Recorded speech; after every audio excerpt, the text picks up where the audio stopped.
Donc effectivement, en fait, on a la possibilité en fait de vous inviter à l'écran. Donc ça, c'est la C'est la nouveauté, quoi. voilà, c'est la nouveauté. C'est-à-dire que si vous voulez discuter, si ça vous dérange pas de vous montrer à l'écran comme nous, puis de parler, donc on a cette possibilité. Donc si ça vous dit, ceux à qui ça dit, ceux à qui ça parle, comme ça on peut vous coacher voilà, en live, quoi. Voilà, et puis ça servira à tout le monde. Mais sinon, bien sûr, il n'y a pas d'obligation. Ça fonctionne avec le chat, vous posez vos questions, quoi. Ah ben Sarah, écoute, mais si j'allume ma caméra, ça se passe comment? Tout le monde me verra. Ouais. Tout le monde, c'est un grand mot quand même. Ça sera que nous. Ouais. On est entre nous, quoi. On est une dizaine de personnes. On n'est pas sur YouTube, quoi. Voilà. C'est que entre nous. Alors, dites-vous bien en fait que ce qui se passe là aujourd'hui, bon Sarah, toi tu connais puisque tu es sur le groupe, tu es sur le groupe Facebook, mais ce qui se passe aujourd'hui en fait, c'est ce que nous on appelle un coaching commun. Parce qu'en fait, on fait des coachings privés avec certains élèves, donc avec des élèves qui vraiment ont des grosses difficultés, qui n'arrivent pas à se dépêtrer de l'auto-école et qui n'arrivent pas à progresser. Donc on fait des coachings privés pour leur faire un plan d'action, mais on fait aussi des coachings communs comme cela. Et dans ces coachings communs, ben, on est peut-être 10, on est peut-être 20, on pourra peut-être être à l'occasion de 50 ou plus. Dans tous les cas, si par exemple vous vous montrez, ben, ça sera que dans ce cercle-là. C'est un cercle fermé, c'est que entre nous, on est dans le même bateau, quoi. En fait, le but, c'est de vous aider et de s'aider mutuellement. Voilà. Alors mon examen blanc, ben en fait, le problème qui s'est posé, c'est que je me suis mal placée sur le giratoire. Le problème, c'est que je le savais, mais en fait, j'hésitais en fait. Alors bon, enfin voilà, et j'ai oublié une fois mon clignotant, donc voilà. Et il y a que ça qui pose problème en fait. Il y a que ça, ouais, il y a que ça. Et comment il justifie les 17 points et demi alors? C'est où que tu as perdu des points? Sur ton examen, Bah, il t'a fait une grille de compétences ou tu l'as fait comme ça? non, il m'a fait une grille comme l'inspecteur qui fait. Ah. Il a compté les points, etc. Il m'a posé les trois. Et alors, quand tu regardes la grille, Euh, j'ai des 2, mais enfin, je veux dire, j'ai pas, moi, en fait, je lui ai expliqué pourquoi j'ai que 17,5 et il m'a expliqué ça. Il m'a expliqué qu'il y avait que le placement giratoire et une fois, il a oublié des clignotants. Mais bon, ça arrive à tout le monde. Mais je veux dire, ça, je sais pas, en fait, j'ai pas compris pourquoi 17,5. Je veux dire, j'ai pas fait de Et au danger, niveau j'ai du pas eu un rythme, danger, je veux dire, est-ce que tu es rien. arrivé à rouler normalement? Enfin, je veux dire, c'était rapide comme il fallait, quand il fallait. Tu arrives à conduire toute seule, quoi. Ouais, toute seule. D'accord. Ouais, il a pas touché les pédales ni le volant hein, quand D'accord. j'ai fait l'examen blanc. Hein. En fait, Donc c'est pour ça que je ne comprends pas. En fait, c'est ça. Et en plus, il m'a posé trois questions. Donc trois questions. Il y a, il m'a demandé par rapport à comment et pourquoi par rapport au danger, etc., l'accident, etc. Je lui ai répondu, mais avec mes mots, en fait. Et enfin, il m'a dit que c'était bon, mais enfin, je sais même pas s'il les a comptés dans mon d'accord. examen blanc, en fait. Je Si, sais en même pas. principe, il te les a comptés. Je sais même pas si a compté mes points. En principe, il Souvent, te les j'étais a à côté, comptés. mais Maintenant, 17,5, en fait, vu que tu n'as pas fait de faute éliminatoire, peut-être non, remplacement. non. il te l'a pas, ouais, il t'a pas compté de faute éliminatoire. Donc, du coup, 17,5, ça voudrait dire qu'en fait, t'es à la limite partout. Tu vois ce que je veux dire? T'es vraiment à la limite, à la limite, à la limite partout. Dans les Mm. placements, tu es à la limite.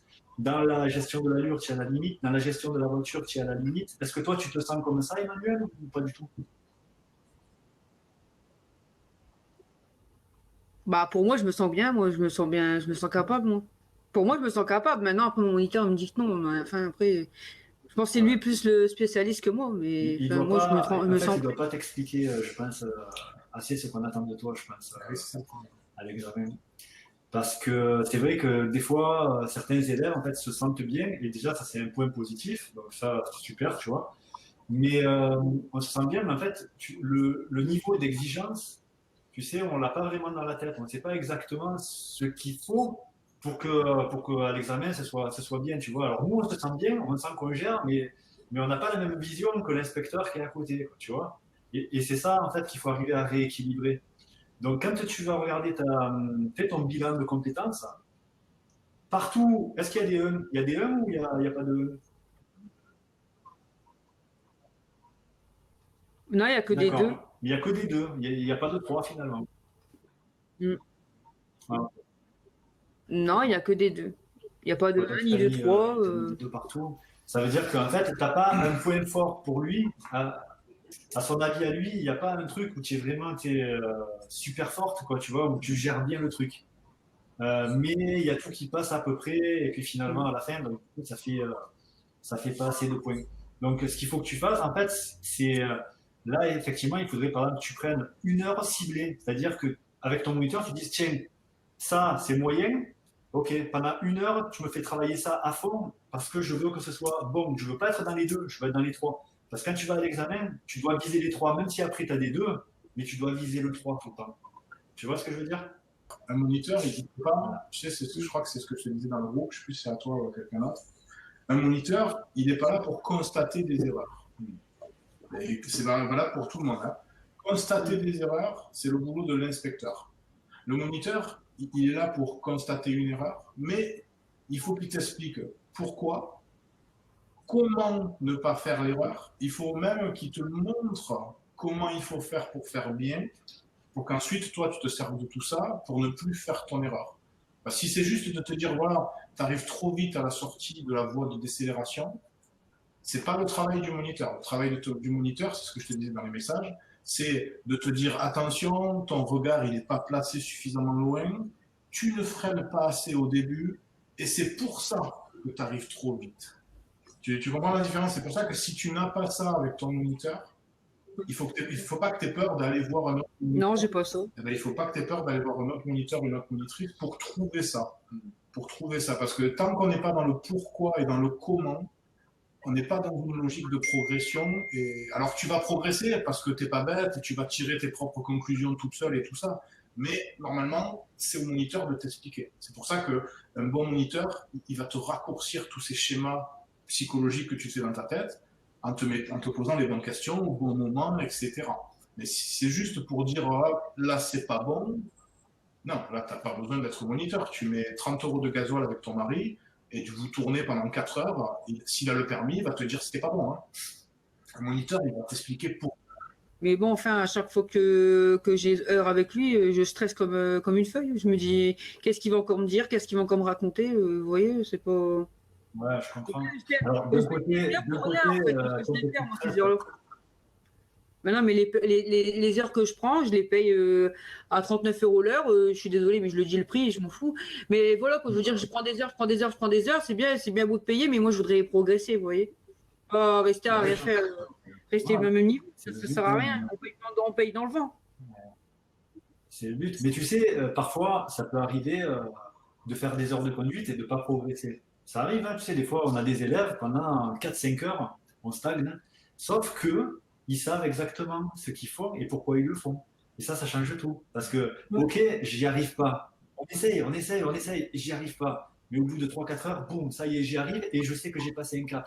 Sauf que toi, c'est le flou. Tu sais pas où tu vas, en fait. Ouais, Et c'est tu ça. sais, pour toi, la conduite, c'est. Mais tu sais pas décomposer, ce qui fait que tu sais pas où tu es bonne, tu sais pas où tu es moins bonne, tu sais pas Bah où non. tu vas, tu sais pas qu'est-ce qu'il faut. Tu vois, c'est trop flou, c'est pas possible quand c'est flou comme ça. C'est pas possible. Félicitations à Bintou Ouais, qui a Bintou. réussi son permis. Bravo à toi. Ouais. Merci de passer, nous faire un petit coucou et nous le dire, ça nous fait vraiment plaisir. Premier cours, Ouais. classe. Tu comprends ce que je veux dire? Oui, peut-être, oui, quand je manque de confiance, en fait, j'ai du mal à m'engager. Des fois, Ouais. je vais trop doucement et des fois, je vais trop vite, en fait. Donc, en fait, j'essaye d'équilibrer ça, d'adapter vachement. Donc, la dernière fois que j'ai conduit, c'est vrai que j'ai fait vraiment une conduite ciblée de 1 heure. Je me suis fait tous les demi-tours, rond-point 3 voies, je l'ai fait au moins 10 fois. Enfin, c'est ma mère qui a compté, mais moi, je lui demande, mais comment tu penses que je me suis placée? Est-ce que tu penses que je me suis bien placée? Donc du coup, c'est vrai que quand ma mère me disait attention, tu vas trop vite, parce qu'en fait, je sais qu'une sortie avant la mienne, quand je fais le demi-tour dans le rond-point à 3 voies, il faut que Tu te rabattes. voilà, une sortie avant la mienne, il faut que j'aille au milieu. Ouais. En fait, je sais le faire, mais Même c'est deux fou sorties. parce que Hein. quand j'ai fait le rond-point à 3 voies, 10 fois, j'ai fait ok, en fait, c'est ça, mais en fait, c'est tout bête. Enfin, tu fais partie des élèves, parce qu'on a des élèves quand même qui ont le même caractère que toi. Tu fais partie des élèves où on leur dit hop, stop, arrête, ne pense plus et Ouais, roule. voilà. Et tais-toi et roule. Et oui, Ouais, moi, mais c'est si, ça. chut, roule. Tu vois, donc ça, on le fait pas avec tout le monde. Mais on le fait quand, par exemple, on a des élèves qui réfléchissent trop, qui pensent trop, qui disent oui, mais là j'ai peur parce que si. Je dis ouais, allez, souffle un coup, allez, on peut y aller, on peut pas y aller. Oui, Oui, oui, on peut y aller. Allez, vas-y alors, tu vois. Et oui, puis, en fait, toi, il faut que tu ressentes la conduite. Il faut que tu arrêtes de réfléchir. Tu réfléchis trop. Je te jure, tu réfléchis trop. Et puis, il faut que tu te mettes dans la tête que tu es capable de réussir Ah, aussi, ça. Hein. mais largement. C'est important, hein. Largement. C'est ton moniteur, si t'envoies au permis, Il t'a tout appris déjà, ton moniteur. c'est capable de le faire. Hein. Elle me fait beaucoup penser à Fanny. Oui, ben oui, oui, c'est vrai. Ouais. On a une élève à nous, oui, on avait parce qu'elle a eu le permis, ouais. Mais elle réagissait de la même manière que toi. Gaël, il faut que tu cherches sur la chaîne. Enfin, je pense que tu veux dire dans l'espacement. Dans l'espacement. Dans le module manœuvre, quoi. C'est stationnement, module. Pas sur YouTube, hein. Vous savez que c'est pas pareil. Dans le module stationnement. Après, tu demandais comment éviter les à-coups sur le rétrogradage. Sur le freinage, non? Ouais, freiner rétrogradé, voilà. En fait, elle freine progressivement. En fait, il faut freiner en dégressif. Alors pareil, tu as une vidéo hein, dans l'espacement, dans le module du freinage, hein, tout simplement, où on t'explique qu'il faut freiner en dégressif un peu plus au début, un peu moins à la fin. Ouais, c'était pas sûr, on n'a plus pas. Ça coupe tout. Et après, je crois que... Alors, comment comprendre vite la priorité Panneau, marquage au sol. En fait, ça dépend. Si tu n'as pas la priorité, souvent, vu que c'est en face de toi, la première chose que tu vas voir, c'est le panneau, tu vois. Parce qu'il est droit, il est vertical. Si c'est en face. Par contre, quand c'est des intersections qui sont sur ta gauche et sur ta droite, des fois, tu as la priorité, des fois, tu l'as pas. Mais vu que c'est plus sur le côté, ça peut arriver souvent que tu voyes d'abord le marquage au sol ou l'absence de marquage au sol. Tu vois, la ligne de stop, ça ressemble à rien d'autre. Les carrés du CD de passage, ça ressemble à rien d'autre. Ça ressemble pas au passage piéton, ça ressemble pas aux lignes de rive, etc. Donc souvent, quand c'est en face de toi, tu vas plutôt voir le panneau. Mais par contre, quand c'est plus sur le côté, c'est plus la ligne. Mais ça dépend des situations. Des fois, on voit d'abord le panneau. Mais dans tous les cas, c'est les indices formels. Alors, ça pareil dans le module d'intersection et comment ça s'appelle dans celui d'anticipation aussi, on t'explique que les indices formels, c'est super important hein, pour faire la liaison entre le code de la route et la route en elle-même et les règles de code sur la route. Alors, on vous prépare aussi une nouvelle vidéo là. Une nouvelle vidéo pour bientôt. Alors, on va vous expliquer ce qu'on vous prépare. En fait, quand vous arrivez à une intersection, il y a plusieurs phases en fait dans l'intersection. Il faut d'abord la détecter parce que des fois il y a des élèves qui disent oui mais je sais pas si c'est une priorité à droite, si c'en est pas une. Mais déjà est-ce que tu as vu qu'il y avait une intersection déjà? Tu vois, une intersection c'est quoi? Ben, c'est un lieu de rencontre, c'est une ouverture dans un mur, c'est une fenêtre de trottoir, c'est un espace entre deux voitures garées, c'est une bande lumineuse qui traverse la route. C'est une ouverture. Une intersection, il y a une ouverture. D'accord? Et déjà, il faut détecter qu'il y a une ouverture. Et ça déjà, c'est super important. Donc, il faut détecter. Ensuite, identifier. Apparemment, c'est ton problème, Gaël. Donc, identifier quelle est cette intersection. J'ai vu qu'il y avait une ouverture. Maintenant, qu'est-ce que c'est? Est-ce que j'ai la priorité? Est-ce que je ne l'ai pas? Est-ce que c'est une priorité à droite? C'est des passages, un stop? Voilà. Donc, pour l'identifier, donc tu demandes c'est marquage au sol ou panneau. Fabi t'a répondu. Des fois, tu vois mieux le panneau, des fois, tu vois mieux le marquage. Il n'y a pas de règle absolue. Ça dépend de l'angle, ça dépend de la luminosité, ça dépend si la route, elle fait une bosse. Dans ce cas-là, tu ne verrais pas le marquage, tu verrais mieux le panneau. Si le panneau est trop de profil, ben, tu n'arrives pas à bien le voir, tu vois mieux le marquage. Mais dans tous les cas, il va falloir que tes yeux ils aillent de haut en bas, de haut en bas, de haut en bas, pour voir si tu vois d'abord le panneau, d'abord le marquage, d'abord le panneau, d'abord le marquage. Et s'il n'y a rien, c'est une priorité à droite. Donc, détecter, identifier, et une fois que tu as identifié, Gaël, et que tu sais ce que c'est, tu vas te poser la question de la visibilité. Donc, je sais que c'est une priorité à droite maintenant, parce que j'ai vu qu'il n'y avait pas de marquage au sol, qu'il n'y avait pas de panneau, que la route était goudronnée, mais je n'ai pas de visibilité. Disons que la visibilité que j'ai, elle ne suffit pas pour voir s'il y a une voiture qui arrive de loin. Parce qu'en fait, une voiture, elle n'arrive pas à 3 km/h. Une voiture, elle peut arriver à 50, d'accord? Donc, il faut avoir une visibilité assez bonne. Donc, je répète, détecter pour voir s'il y a une ouverture quelque part, et là, il y a des indices. Identifier qui est-ce qui a la priorité. Visibilité, est-ce qu'on y voit loin ou est-ce qu'on n'y voit pas loin? Et du coup, qu'est-ce qui reste? L'allure. Donc, par rapport à la visibilité et à la priorité, j'y vois rien, je vais freiner comme si j'allais m'arrêter. Et si j'y voyais bien qu'il n'y avait personne, je serais passé. Et cette technique-là, on appelle ça, Fab il est en train de vous l'écrire, là, vous allez le voir dans le chat. On appelle ça, alors c'est Fab et moi qui l'avons inventé, c'est le DIVA. Donc c'est un moyen mnémotechnique pour s'en rappeler, c'est facile, on dit toujours ça à nos élèves. Ok, est-ce que ton diva il est ok? Est-ce que ton diva il va bien? Dis, ouais, moi ça va, je gère le diva. Détecter, identifier, visibilité, allure. Si tu gères ton diva, les intersections, c'est de la gnognotte, après c'est facile. Par contre, si tu n'as pas cette méthodologie, si tu n'as pas compris l'ordre des choses à faire, ben tu t'embrouilles des fois. Tu sais pas, tu dis ah priorité, pas priorité, attends j'y vois pas, tu sais pas où t'en es. Ah, Thomas. Ah oui. Bonjour à tous, voilà. Salut Comment Thomas. vas-tu? Ça va bien, un petit polonais grenoblois, je suis là. Ouais, on t'entend bien avec, Ouais. avec le micro là, tu vois. Ouais, c'est Oui, vrai. voilà. Oui, tout à fait, voilà. Tu as une bonne connexion Internet aussi. Parce que Oui, chef Freebox, bienvenue, voilà, donc c'est pas mal déjà. Mais bon, maintenant je suis prêt. Dans ma tête, bien évidemment, moi j'ai bien écouté votre conseil sur un film sur le YouTube. Comment on peut éviter un maximum le stress? Parce qu'éviter le stress en 100%, je suis d'accord, ce n'est pas possible. Non, il faut juste pas... faire... Ouais.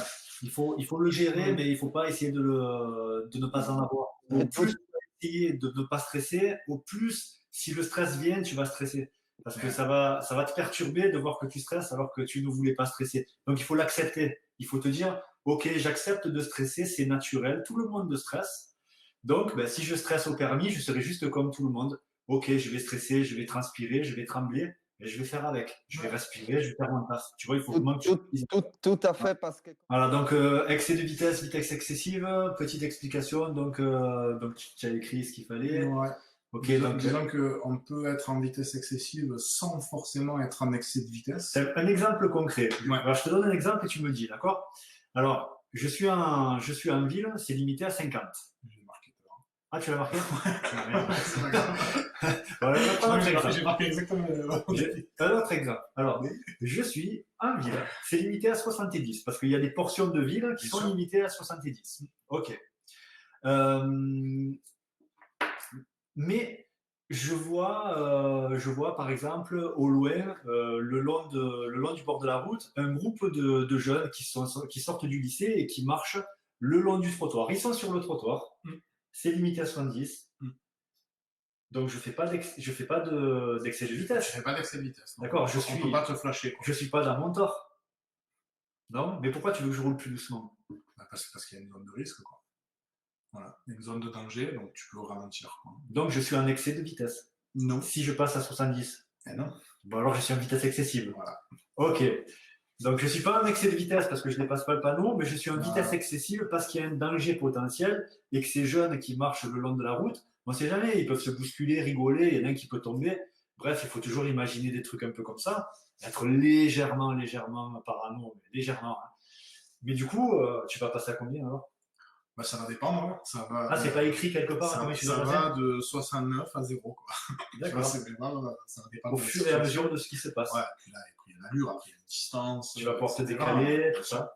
Ok, donc c'est ça la différence. Donc il faut tenir compte du code et des autres usagers.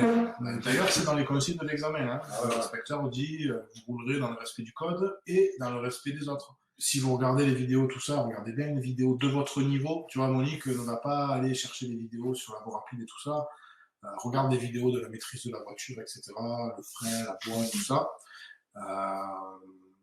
Pensez au module manœuvre qui est important, mais pas trop tôt quand vous faites les manœuvres. Et le module anticipation, pour nous, est quand même assez abouti. Voilà, si vous avez des questions, groupe Facebook, si vous n'êtes pas dans le groupe, rejoignez-nous sur le groupe. C'est bon. Allez, ciao tout le monde, bonne soirée. Ciao.